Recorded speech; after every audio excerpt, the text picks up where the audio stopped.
جناب بہلول دانا کا نام تو سنا ہی آپ نے، جن کو لوگ مجنون کہتے تھے، دیوانہ کہتے تھے، پاگل کہتے تھے، اور بہلول اس پر بھی خوش ہوتے تھے کہ اگر یہ آج مجھے دیوانہ کہتے ہیں تو کوئی نئی بات تو نہیں ہے، کل ان کی برادری نے پیغمبر کو دیوانہ کہا۔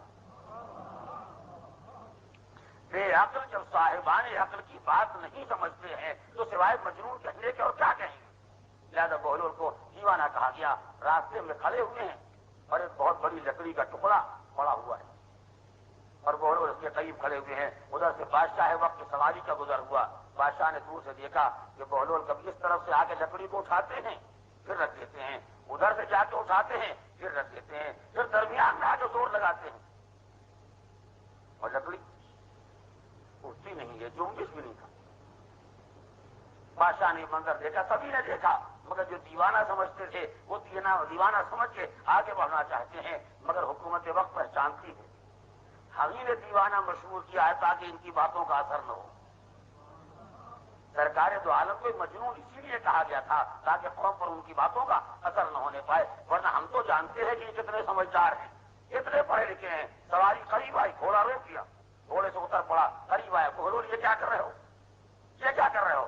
جناب بہلول نے کہا جب ہم نے تم سے نہیں پوچھا کہ تم کیا کر رہے ہو، ہم نے تم سے پوچھا کہاں سے آ رہے ہو، کہاں جا رہے ہو، یہ کیا تماشا ہے، یہ کیسی سواری ہے، ہم نے کچھ پوچھا؟ تو ہم نے تم کو نہیں ٹوکا تو تمہیں کہا کہ ہمیں ٹوکے گا؟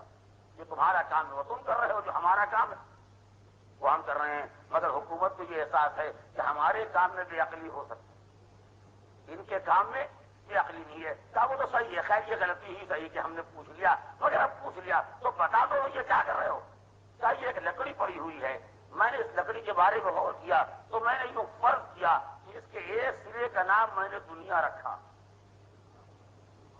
اور ایک سرے کا نام میں نے آخرت رکھا۔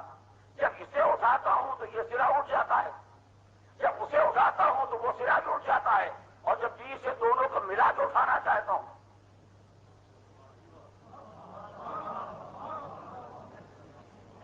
جب دونوں کو ملا کے درمیان سے اٹھانا چاہتا ہوں کہ یہ سرا بھی اٹھ جائے اور وہ کنارا بھی اٹھ جائے تو لکڑی جنبش بھی نہیں کرتی ہے۔ کیا مقصد کیا ہے؟ سب کچھ نہیں، میں یہ سوچ رہا ہوں کہ آدمی یا تو دنیا دار ہی بن جائے اور یہ آخرت والا بن جائے، مگر اپنی دنیا پر آخرت کا ملمہ چڑھا دے تو نہ دنیا کا رہ جائے گا نہ آخرت کا رہ جائے گا۔ اس آواز پڑھے محمد و آل محمد۔